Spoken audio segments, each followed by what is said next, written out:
Bonjour tout le monde et bienvenue. Je suis le prophète apostat. J'ai déjà dit de nombreuses fois combien l'islam était moralement inacceptable, parce qu'il rabaisse considérablement la dignité humaine et qu'il est complètement contraire et incompatible avec les droits et libertés humaines. Mais ce n'est pas la seule chose qui fait de l'islam une idée mauvaise. Il y a des problèmes logiques et scientifiques majeurs dans le Coran qui prétend pourtant être indubitable, dénué de tout défaut car parole parfaite d'un Dieu tout-puissant, Allah. Quand vous êtes un musulman, comme je l'étais auparavant, vous apprenez que l'islam est parfait et que le Coran est supérieur à tout, à n'importe quelle idée, n'importe quelle observation, n'importe quelle preuve. Par conséquent, quand le Coran est en contradiction manifeste avec quelque chose que nous observons très clairement, les personnes qui croient en cette religion persistent dans leurs croyances. Et soit ils rejettent l'évidence communément admise, soit ils changent soudainement leur interprétation du Coran et sous-entendent que le Coran connaissait déjà tous ces faits nouvellement découverts depuis 1400 ans, et que d'une certaine façon, Allah a donné aux infidèles l'opportunité de découvrir toutes ces choses à leur tour. Laissez-moi poursuivre en vous montrant un bon nombre de ces choses qui sont soit complètement fausses, soit complètement bizarres dans le Coran. Les musulmans sont familiers avec cette idée selon laquelle Allah a créé toutes les créatures vivantes par paire. Et je voulais aussi combiner ceci avec mon deuxième point, selon lequel chaque être vivant, chaque animal, chaque chose qui vit, crée des communautés. Nous savons à présent au XXIe siècle que cela n'est absolument pas vrai. Il y a énormément d'êtres vivants, énormément d'animaux qui ne vont pas par paire et qui également ne vivent pas dans des sociétés. Beaucoup d'animaux se reproduisent entièrement par eux-mêmes.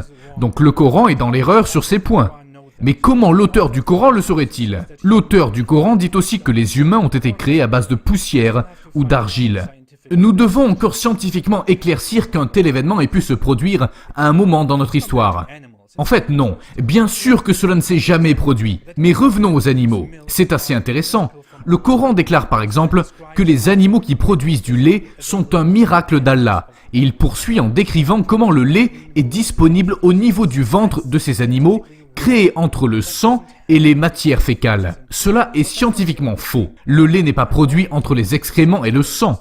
Mais ce n'est pas tout. Le Coran déclare aussi dans le même verset que le lait est complètement pur et potable pour les humains. Mais le lait pur qui est tiré d'une vache, par exemple, est infecté de bactéries. Ce n'est pas bon pour la santé de tout le monde de boire ce lait directement et beaucoup de gens ont une intolérance naturelle au lait. Beaucoup de gens. Mais c'est ok, étant donné que l'auteur du Coran dit aussi que les chevaux ont été créés pour le transport, pour les humains. Les chevaux furent domestiqués progressivement pendant une très longue période. Avant cela, ils n'étaient que des animaux sauvages, tout comme de très nombreux animaux sauvages qui sont comme les chevaux et qui parcourent la nature. Le Coran dit aussi qu'il y a 8 types de bétail. 8 signifie mâle et femelle de chaque sorte de bétail, ce qui signifie qu'il y a 4 types de troupeaux. Et il les compte. Regardez comment il les compte. Eh bien, il y en a plein d'autres. Il y en a des centaines. Apparemment, la connaissance qu'avait Allah des animaux était limitée à l'Arabie. Je suppose que Mohammed croyait aussi que la foudre était un châtiment qui vient de là-haut, qui vient d'Allah pour punir les humains, hein? Mais qui sommes-nous pour poser des questions? Allah est celui qui nous fait des navires et qui les fait naviguer sur la mer. Mais le Coran est aussi assez bien renseigné sur les étoiles. Et il dit que les étoiles peuvent nous tomber dessus. Tomber où exactement? Les étoiles sont des objets très lointains, qui ne sont pas juste petits comme ça. Où tombent-elles exactement? Est-ce qu'elles tombent tout ensemble, comme par coïncidence, d'une distance aussi grande sur la Terre? Parce qu'elles tombent en bas, que notre sol est en bas? Eh oui, le Coran n'était pas vraiment capable de nous en dire beaucoup à propos des étoiles. Le Coran qualifie aussi les étoiles de petits objets, de petits ornements. Elles sont juste accrochées tout là-haut, simplement pour tout rendre beau. Les étoiles sont aussi décrites comme étant dans le ciel le plus bas, le ciel le plus proche, juste au-dessus de nous. Elles sont juste ici. C'est apparemment comme ceci que l'auteur du Coran se représentait les étoiles. Et, ah oui, les étoiles sont aussi des missiles jetés sur des démons. La lune aussi se sépare en deux et peut se séparer en deux à l'avenir, ce qui est assez bizarre. Imaginez simplement la Terre se séparant en deux moitiés. Mais l'auteur du Coran était aussi plutôt ignorant au sujet de la lune, parce qu'il dit plusieurs fois que la lune est une lumière. La lune n'est pas une lumière.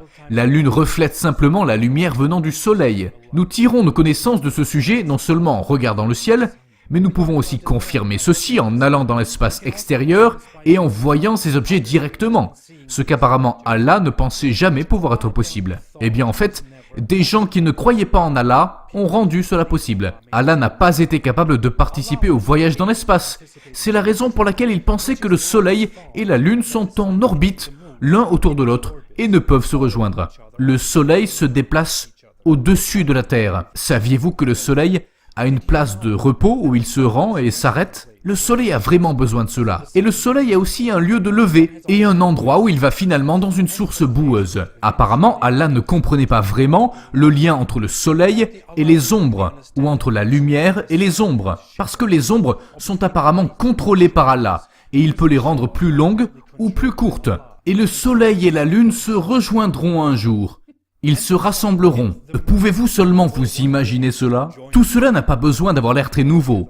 Le Coran semble aussi adopter de très vieilles croyances mythologiques sur les 7 cieux et les 7 terres. Une telle chose n'existe pas, mais peut-être en ferons-nous la découverte dans l'avenir.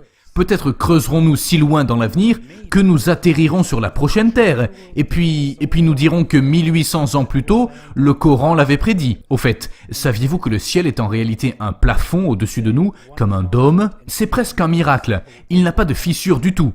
Et Allah met bien l'accent sur le fait que c'est un miracle, le fait que le ciel soit soutenu par lui sans aucun pilier. Attention, voici un scoop Allah. Le ciel n'est pas un objet, c'est seulement ce que nous voyons d'ici. Mais selon le Coran, le ciel pourrait aussi nous tomber dessus. Il peut tomber. Et qu'est-ce qui tombe exactement? Et ce ciel peut aussi être enroulé un jour comme un parchemin. Et saviez-vous qu'avant d'être créé, le ciel était de la fumée? Le ciel n'était pas là. Rien n'était là, il n'y avait que de la fumée. Et ce qui est plus intéressant est qu'Allah créa tout cela après avoir créé la Terre. Donc notre planète était ici, mais tout ce qu'il y a autour d'elle, dont notre planète dépend, n'était pas encore là. Même les étoiles n'étaient pas là. Imaginez les étoiles. Le soleil aussi est une étoile. Il n'était pas là, mais c'est ok. Allah fait aussi descendre la pluie du ciel, et il fait aussi descendre la grêle du ciel. Il fait descendre tout cela. Cela ne se produit pas simplement dans un processus naturel que nous pouvons tous clairement observer. Évaporation de l'eau des océans, lacs et cours d'eau, condensation, transpiration des plantes, précipitation, eau dans le sol. Non, tout cela est envoyé par Allah. Comme vous pouvez le voir, Allah est très miséricordieux. Il a tellement pitié qu'il a mis aussi les montagnes sur notre planète. Il les a placées sur notre planète, comme ceci, et elles empêchent les tremblements de terre. Elles empêchent les secousses de la terre. Nous subissons encore des tremblements de terre, mais ceux-là sont aussi des châtiments d'Allah pour ceux qui font le mal. Les montagnes sont les résultats des mouvements du sol sur lequel nous nous tenons. Elles n'ont pas été placées à tel ou tel endroit. Mais Allah ne savait pas tout cela, tout comme il ne savait pas non plus qu'il y a effectivement des endroits dans ce monde où le soleil ne se couche pas, ou ne se lève pas, pendant une très longue durée. Donc il est très difficile pour une personne faisant le jeûne du Ramadan, ou pour une personne qui fait les prières, de coller aux instructions de temps et de durée données par le Coran. Imaginez que vous attendiez quelque part, le soleil ne s'est pas couché ces 4 derniers mois, et vous attendez que le soleil se couche pour que vous puissiez recommencer à manger, parce que vous avez jeûné depuis qu'il s'est levé. Vous êtes mort à ce stade. Ça ne marche pas comme ça. Au fait, saviez-vous que les fourmis se parlent entre elles au moyen de phrases complètes? C'est un miracle. Vous savez ce qui est aussi un miracle? Le fait que nous sachions de quelle partie du corps humain les semences proviennent. Mais le Coran, cette parole du Tout-Puissant Allah, dit quelque chose de complètement différent à ce sujet. Le Coran dit que le sperme vient d'entre la colonne vertébrale et les côtes. En qui devons-nous avoir confiance? En la science que nous pouvons observer et confirmer ou en Allah? Et oui, en Allah. Ce sperme d'ailleurs se transforme en un caillot de sang. Cela fait partie du processus quand nous sommes dans notre mère, quand nous sommes en train de venir à l'existence. Ne le dites pas à tout le monde, mais nous ne devenons pas un petit tas de sang. Cela n'arrive pas. Je ne peux pas blâmer Allah parce qu'il n'était pas vraiment un grand génie dans le domaine de l'embryologie. C'est pourquoi il nous dit aussi dans son livre parfait que les os sont formés avant la chair, ce qui est tout simplement faux. En fait, les pensées d'Allah sur les humains sont exactement les mêmes que celles qu'avait quelqu'un vivant 1400 ans auparavant en Arabie. Il pensait aussi que les cœurs ont quelques fonctions spéciales, et ces fonctions, les gens d'il y a 1400 ans les attribuaient aussi au cœur, comme par exemple celle de cacher leurs pensées et secrets. Quand les gens disent ceci à propos du cœur, c'est une expression à ne pas prendre à la lettre. Mais Allah emploie ces mots comme si c'était à prendre au sens propre. Allah disait aussi qu'il y a des barrières entre les eaux, où l'eau salée des mers et l'eau douce des fleuves ne se mélangent pas. Vous devez sûrement tous avoir vu des images de ce miracle.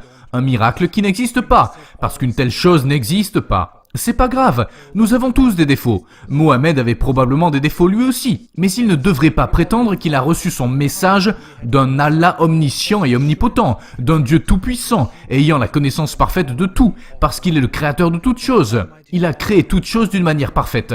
C'est ce qu'il dit dans le Coran. Toutes les imperfections dans ce monde, imperfections dans notre nature, dans tout ce qui nous entoure, dans la nature humaine, les défauts de naissance et les gens nés en ayant des imperfections. Et vous savez, la prochaine fois qu'une de vos connaissances a le cancer parce qu'un processus naturel a totalement dysfonctionné, sur lequel vous n'avez probablement eu aucune influence, ne faites pas porter le chapeau à Allah. Attribuez la responsabilité à autre chose, parce qu'Allah a fait toutes choses parfaites.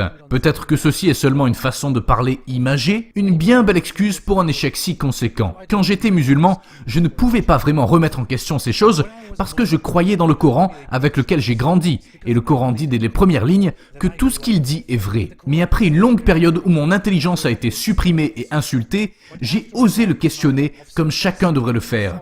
Et maintenant, je sais que le Coran est seulement le résultat d'une connaissance du 7e siècle et de l'imaginaire de l'Arabie de l'époque. Merci d'avoir regardé. Si vous avez aimé cette vidéo, n'oubliez pas de liker, de vous abonner et de partager. Si vous voulez me soutenir, moi et ma cause, vous pouvez m'apporter un soutien sur Patreon. Le lien est ci-dessous dans la description ou vous pouvez me supporter sur PayPal. Merci beaucoup pour toutes vos marques de soutien. Je vous verrai bientôt dans un nouvel épisode. Passez une bonne journée et tenez-vous éloignés de l'islam.